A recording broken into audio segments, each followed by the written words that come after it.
for today, apa kita akan buat, as you can see on the screen, I'm assuming that you can see the slide kan? Yes, sir. Yeah. Yes, sir. Okay, nice. So hari ni apa kita akan fokus adalah ada dua benda kita akan tengok. Yang pertama adalah empirical formula dan yang kedua adalah concentration measurements. So ada dua benda yang kita akan compare dekat apa yang kita akan fokus kat sini. So fokus kita akan lebih kepada concentration measurements lah. Right. So kita terus ke kita punya discussion. Alright. So yesterday, semasa kita buat eksperimen, okay, we did discuss something about empirical formula. Okay, dalam session semalam kita ada discuss berkenaan empirical formula. So kita tahu bahawa empirical formula ni is actually the simplest ratio. Okay, that is the keyword. Okay, they show the simplest ratio.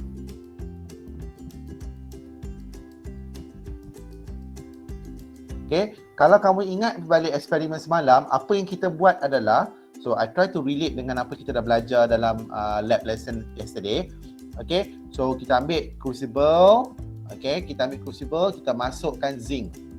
Okay, kita masukkan zinc dalam tu. Okay, zinc powder ni, okay, lepas tu kita add on HCl. Kita masukkan HCl kat situ. Okay, kita masukkan HCl. Okay, zinc yang kita masukkan ni, okay, zinc ini kita timbang kan, kita ada mass of zinc.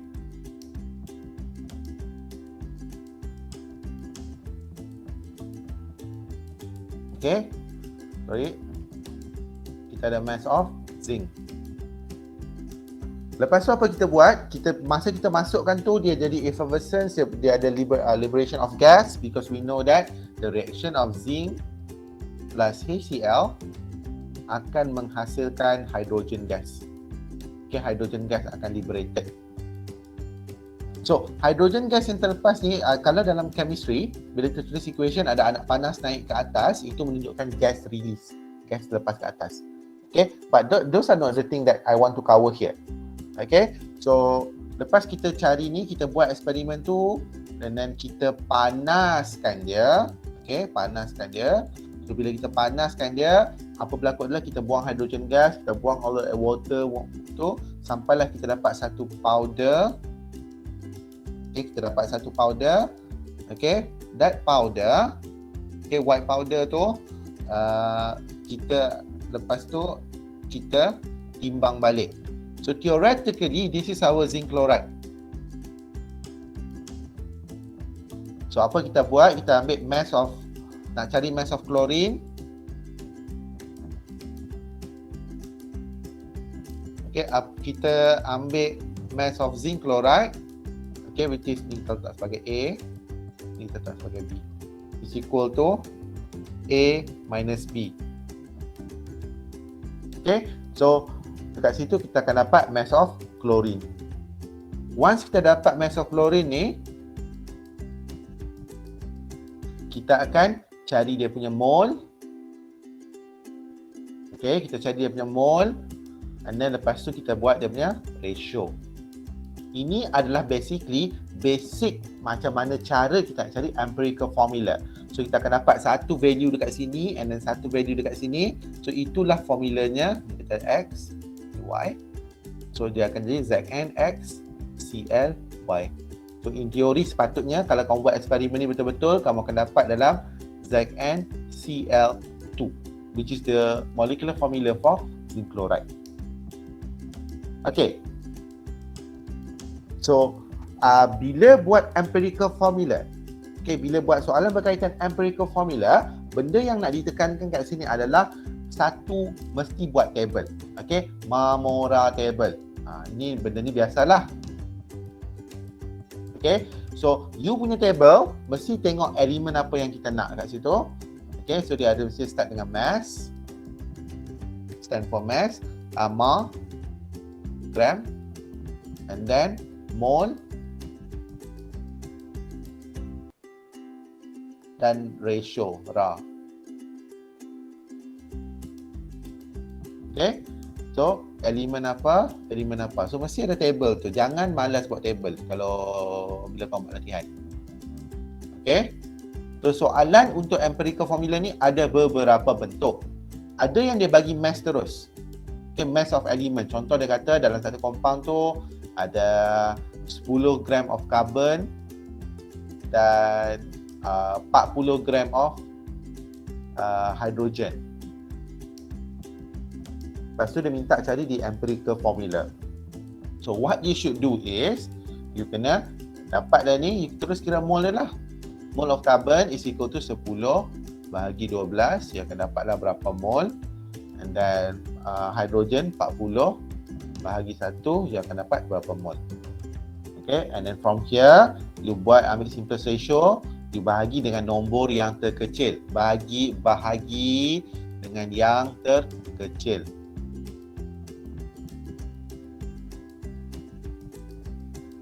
Ini adalah salah satu bentuk soalan yang mana dia bagi bentuk dalam apa? What do we say? Dia bagi dalam bentuk mass terus. So this one tak ada masalah lah. Okay, this one tak ada masalah. This one sangat direct. Okay, but yang lain yang kamu kena, soalan bentuk lain yang kamu perlu alert adalah seperti yang bila dia bagi data dalam bentuk percentage. If you were given data in form of percentage, okay, one thing that you have to do is you have to tulis satu ayat ni. Assume mass of compound is 100 gram. Kenapa? Contoh, kalau soalan tu kata a compound consists of 35% of carbon. Okay? Compound consists of 35% of carbon, and then ada 65 lah. 65% of hydrogen. Ini you tak boleh kata ini terus ambil dia masuk dalam table tu tulis 35 gram. Tak. You kalau tak ada statement ni salah ya. Okay? Sebab percentage dengan mass tak sama. Tapi kalau kita assume bahawa total of mass of the compound is 100 gram. So, if we assume that dia 100 gram, bermaksud 35% tu kita 35 per 100 darab dengan 100 gram. Baru you dapat ni sama dengan 35 gram. Ada soalan kat sini? Sir. Yes. Kalau macam dia minta mass zinc chloride yang tadi tu kan? Okay. Lepas tu dia bagi percentage yang assume mass of compound tu mesti tulis zinc chloride atau boleh tulis compound juga? You kalau nak tulis zinc chloride, it's better lah. Oh, dia tak apalah, tak effect markah or Tak effect whatsoever? markah. Tak effect markah. Oh, okay. Okay. So di sini saya tekankan yang bahawa you kena alert pasal benda ni. Okay. Kebanyakan student selalu lupa buat benda ni. Okay. So right now, what I want to do is, okay, saya nak tengok satu lagi bentuk soalan yang mana kebiasaan pelajar ada masalah.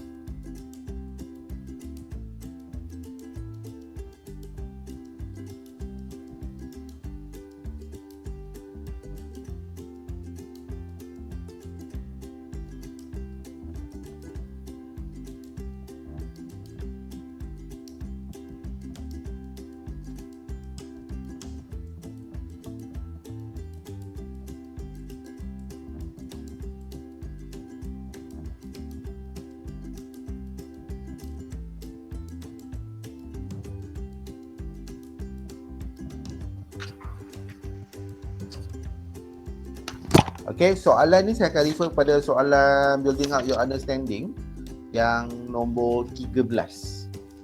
Okay, yang mana kita ada satu hydrocarbon yang consist of 1.1 gram of CO2, 0.45 gram of H2O, and dia bagi molar mass is equal to 84.00 gram per mole.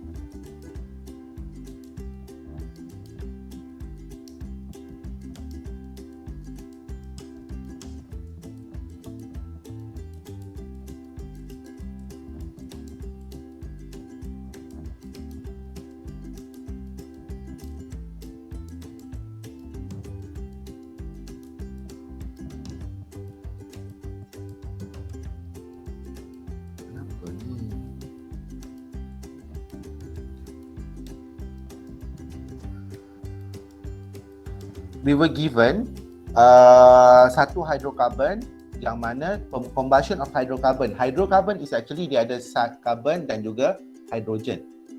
Okay, so kita tak tahu apa formula dia, kita letak X, Y. Bila kita bakar dia, combustion is mean kita bakar dalam oksigen. Okay, kita akan dapat carbon dioxide dan juga water. So, what happens here is, lepas kita bakar tu, kita dapati bahawa mass of carbon dioxide is actually 1.10 gram of CO2, and then H2O is actually 0.45 gram untuk water. So, from here, dia minta kita cari dia punya empirical formula dan juga dia punya molecular formula. Empirical formula and molecular formula, you nak cari benda tu, you diberitahu juga bahawa dia punya molar mass of this compound, molar mass dia adalah 84.0 gram per mole. Okay, bila nak cari empirical formula, kita akan buat table tu. So, kita tahu bahawa ini adalah hydrocarbon. So, bila dia hydrocarbon, dia ada carbon dan juga hydrogen. So, kita akan kira dia lah. Alright. So, sebelum kita nak buat that step, kita kena cari dulu apa itu mass of carbon dan juga mass of hydrogen. So, to find this, we know that in 1 CO2, dalam 1 mole of CO2, in 1 CO2, kita ada 1 carbon. Okay, dalam 1 compound CO2 ni, kita ada 1 carbon. 1 mole of CO2, kita ada 1 mole of carbon. So, macam mana, apa mass untuk 1 mole? Mass untuk 1 mole CO2 is actually molar mass dia. Okay? The term molar mass. Molar mass ini adalah mass untuk berapa banyak ni? Mass untuk berapa banyak ni?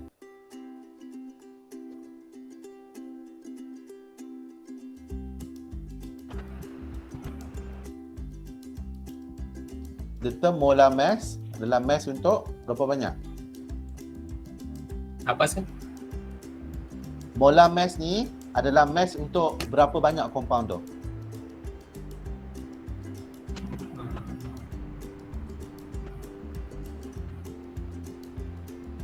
Tak tahu saya. Mass for 1 mole. Okay, mass untuk 1 mole. Okay, molar mass adalah mass untuk 1 mole. So maksudnya kalau kata kita ambil contoh lah kan H2O.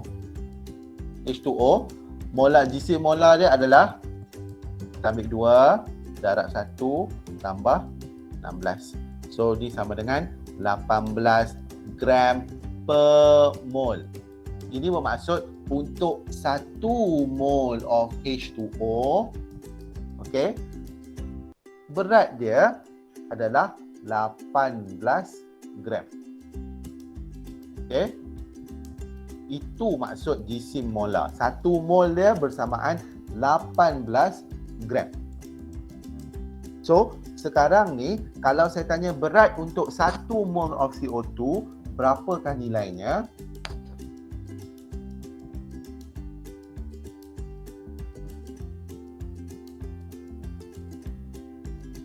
Poin 10. Apa dia? 1.10. Untuk 1 mol CO2 berapa berat dia? Berapa? 44. 44. Yes, the answer is 44 gram.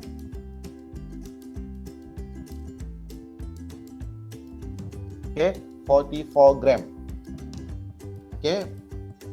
Dalam 1 mol of carbon, berapa berat dia? 12. 12 gram. Okay. So, dekat sini kamu kena alert. Kenapa nilai dia ni kan 44 12 gram ni bersamaan 1 mol? Can someone tell me that?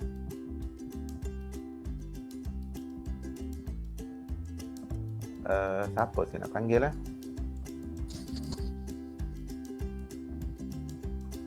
Afwan. Ya. Apa itu? Kenapa saya cakap berat 1 mol ni bersamaan dengan 44 gram? Bab karbon kan 12. Jadi kita darab dengan oksigen ada 16.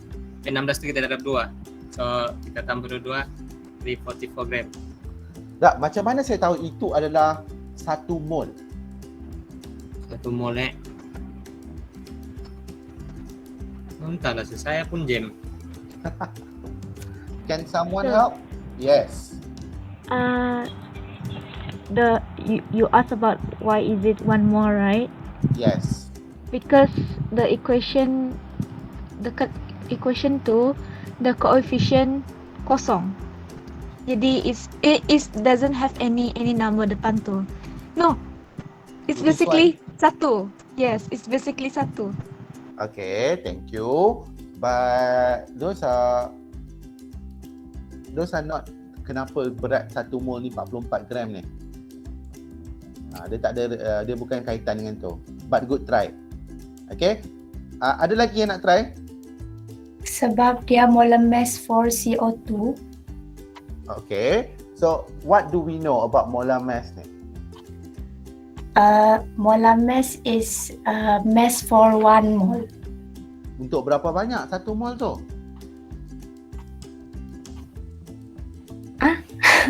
Berapa banyak tu dalam 1 mol tu?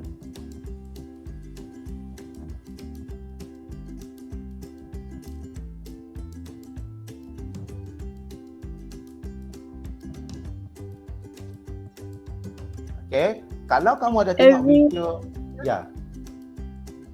1 mole is for everything is always equal to 6.02 times 10 to the power of 3. 10 to the power of? 10 to the power 23. Itu yang saya nak dengar. Sebab macam ni tau, kalau kata kamu ambil CO2 tu satu molekul kan, satu molekul kecil tu kamu pun timbang lah, masuk dekat lab kamu letak 1 CO2, 2 CO2, 3 CO2, 4 CO2, 5 CO2, 6 CO2 kan, sampailah 602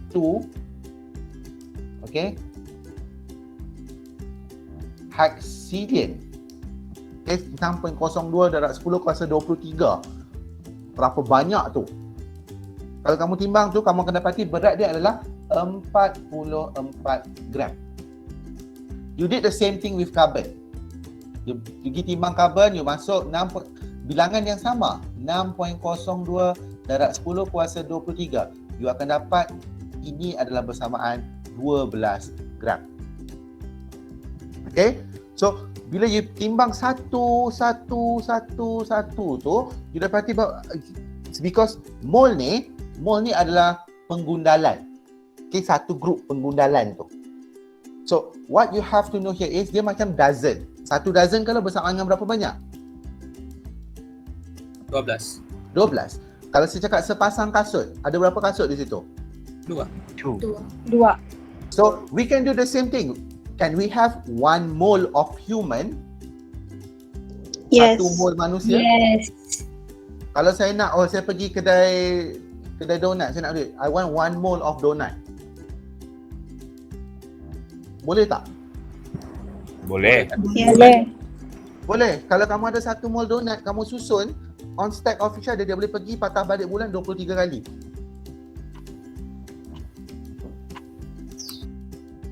Okay, so what you have to know here is mole ni adalah penggundalan. Okay, maksud how much macam kita kumpulkan sikit. Because of this thing is very very small, kita kumpulkan dia. Okay, kita kumpulkan dia macam okay, so banyak sangat nombor ni terlalu panjang, kita kecilkan dia lah, kita panggil dia sebagai mole.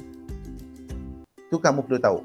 Jisim molar adalah jisim untuk bilangan dia sebanyak 6.02 darab 10 kuasa 23. Itu adalah persamaan 1 mol.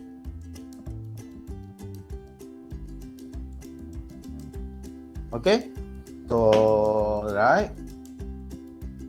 So next one, once kalau kamu dah dapat yang ini,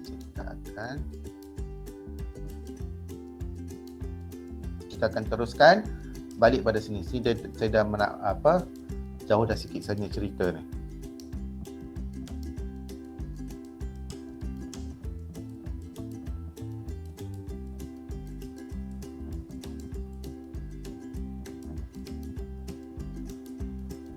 Okay, so right now, apa kita nak buat? Kita nak cari mass of carbon dalam CO2 tu.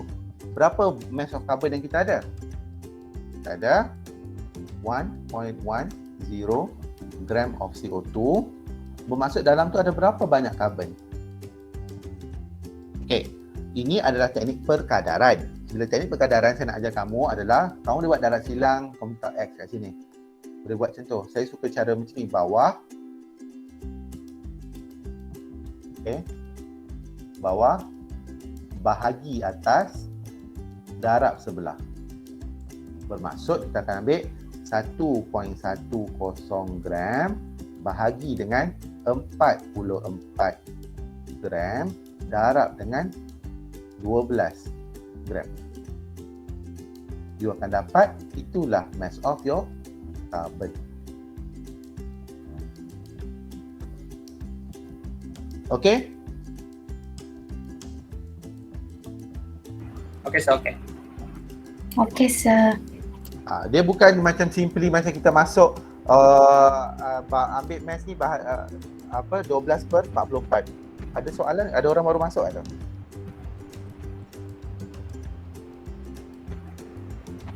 Okay. Next one, kita tengok yang lagi satu. Macam mana nak cari mass of water? Kita tengok pada ni, dalam 1 mol of water,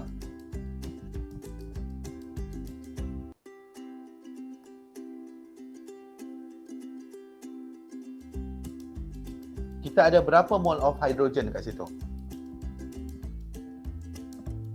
2. So we have 2 mol of hydrogen. 1 mol of water, berat dia berapa? 1. 16. 0.45. 1 mol of water, berat dia berapa? 18. 18. Oh ya, 18.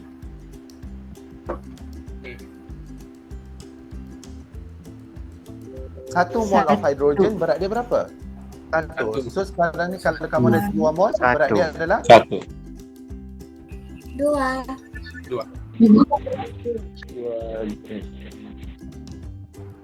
Okay. 2 gram. Sekarang kita ada berapa gram of H2O di sini? 0.45 gram. 0.4 0.4 gram. So kalau nak cari mass of hydrogen kat situ adalah bersamaan 0.45 bahagi dengan 18 darab dengan 2. Dapatlah mass of hydrogen. Once you dah dapat ni, barulah you boleh construct you punya Mamora table untuk kira you punya empirical formula.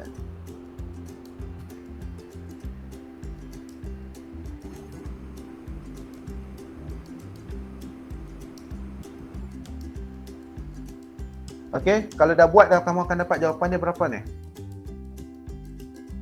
CH2. Kan, kamu akan dapat, kira semua kamu akan dapat ni sama dengan 1. Ni kamu akan dapat 2, dia akan jadi CH2. Okay. So, lepas tu kamu boleh cari dia punya molecular formula lah. Okay, molecular formula ni pula. Okay, kalau you dapat molecular formula, kan kamu ada CH2, dia kena darab dengan N, ni sama dengan dia punya molar mass dia.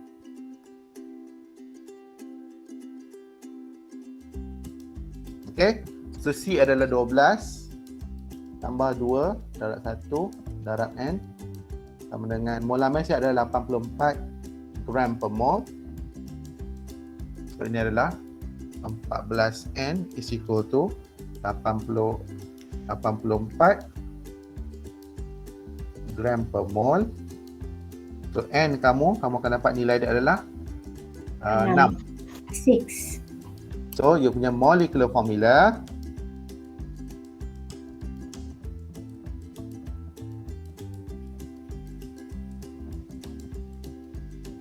is equal to C6H12. Okay? Faham? Faham, sir. Faham, sir. Okay. Ada soalan nak tanya?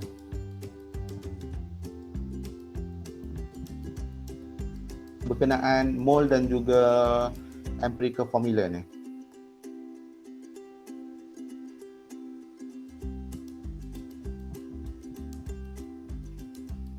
Kalau saya tiada, sir. Okay, very good Natasha.